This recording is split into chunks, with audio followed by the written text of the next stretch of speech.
这是点嘞，各位观众朋友，晚上好！欢迎您收看藏人行政中央电视台本周西藏华语节目。今天是藏历2144年1月5号，公元2017年3月3号。首先祝大家藏历火鸡新年快乐！罗萨这是点嘞。本期向大家播放已故西藏高僧丹增德烈仁波切侄女尼玛拉木女士在以为人权和民主而战为主题的第9届日内瓦人权与民主峰会上的演讲。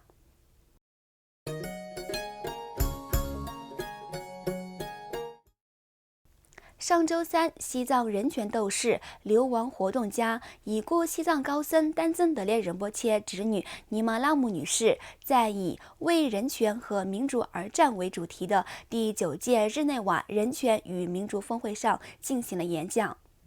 她的这一演讲是在2017年联合国人权理事会会议即将召开，以及中国成为联合国人权理事会成员国3年任期前夕进行的。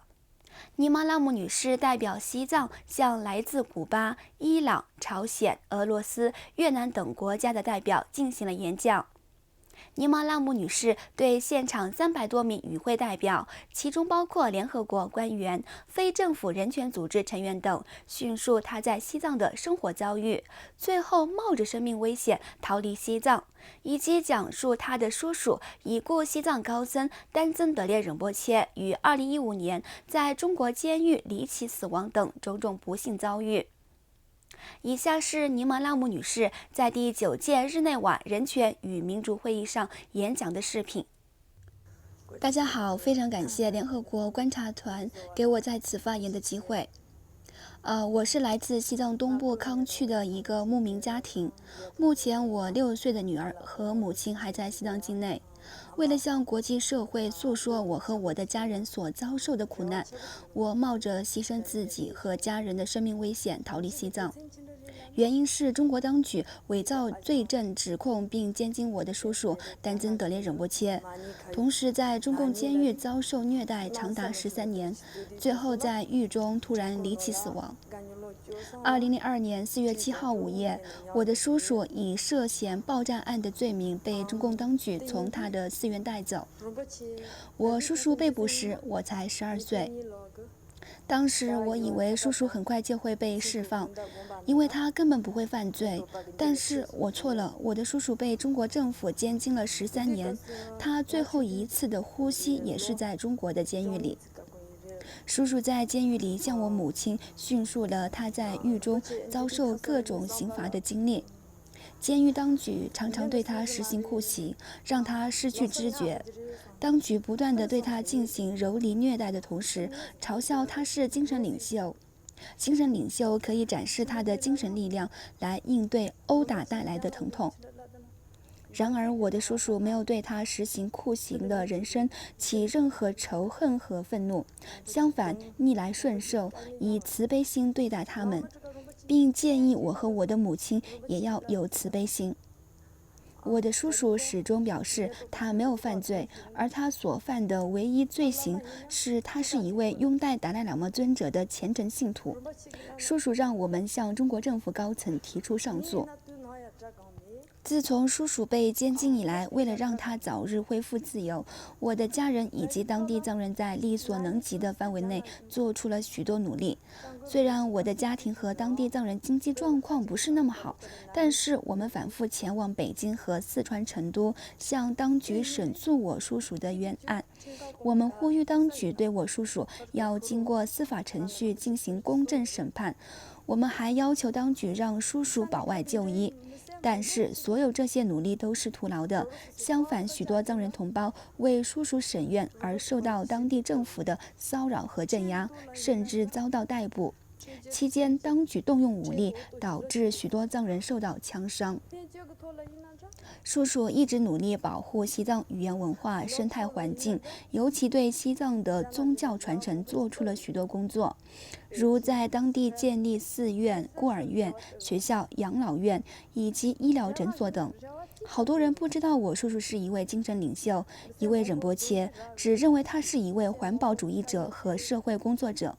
同样，他把自己的所有精力也全部投入到西藏康区游牧家庭的教育和环保工作等方面。2015年7月2号，在叔叔去世的前10天，当局主动联系我们，让我的母亲、姨妈和我可以到监狱来看望叔叔。因此，我的母亲和姨妈等立即动身到成都。然而，到成都监狱，当局又把见面日期推迟了10天。7月12号，当局通知我的母亲和姨妈说，叔叔已经去世了。当我听到叔叔去世的消息后，尽管面临了很多挑战和困难，最后我还是到达成都。但到达成都后，当局又不让我们查看叔叔的遗体，甚至连骨灰都没有归还给我们。因此，我们向当局提出抗议，要求归还他的遗体，让我们能够按照西藏传统方式举行殡葬仪式。期间，我家乡的许多藏人听到这不幸的消息后，举行抗议活动，要求当局归还仁波切的遗体，但他们遭到当局的抓捕，甚至很多藏人被军警开枪打伤了。当时我们没有任何途径来表达我们所遭受的这一不幸和痛苦。我曾经试图自杀，意图将引起国际社会的关注，但没有成功。此后，我和我的母亲被中国当局拘留，并指控我们犯下了严重罪行，将有可能被判处无期徒刑。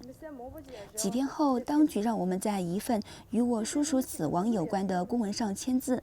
当然，我们拒绝签字，并坚定地对当局做出了回应。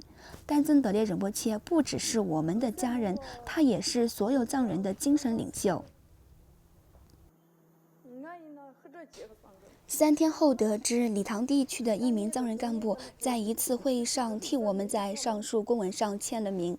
该公文的内容大致如下：不得在西藏散播有关丹增德烈仁波切的任何消息，不得指控中国当局毒害丹增德烈仁波切，不得对外界和任何公共场所讨论和传达丹增德烈仁波切死亡消息。仁波切去世后，中国当局仍然以各种方式侮辱他。他们散发小册子，并在国家电视台播放虚假消息，称丹增德烈仁波切是假活佛，是危害社会稳定的犯罪等等。这期间，我的家人和当地藏人被禁止点素有灯，为仁波切举行任何祈愿佛事活动。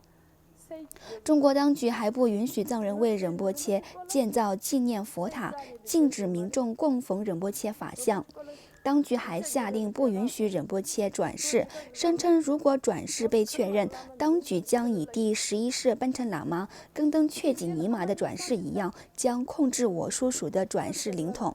此外，中共当局还没收了我叔叔的所有个人财产。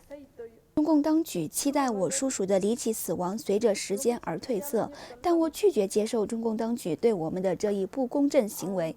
无论将面临怎样的挑战，我都会一如既往地要求国际社会对我的叔叔离奇死亡事件和西藏目前恶劣的人权状况展开调查。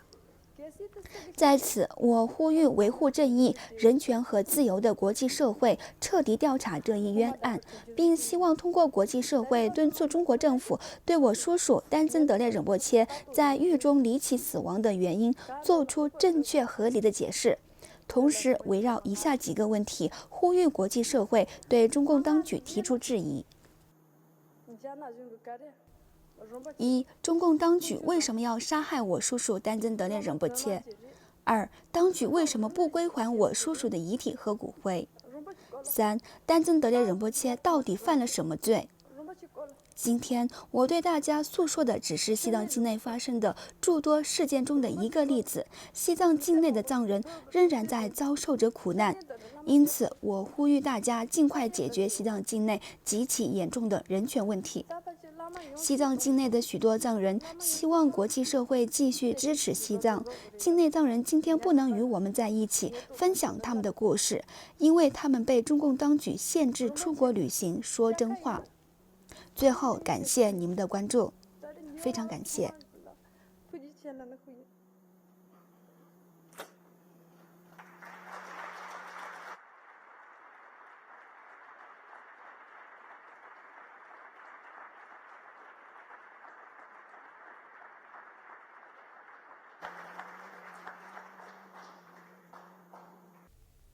观众朋友，藏人行政中央电视台本周西藏华语节目就到此结束了，感谢您的收看。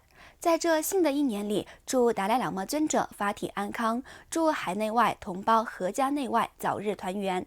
我们下周星期五再会，晚安。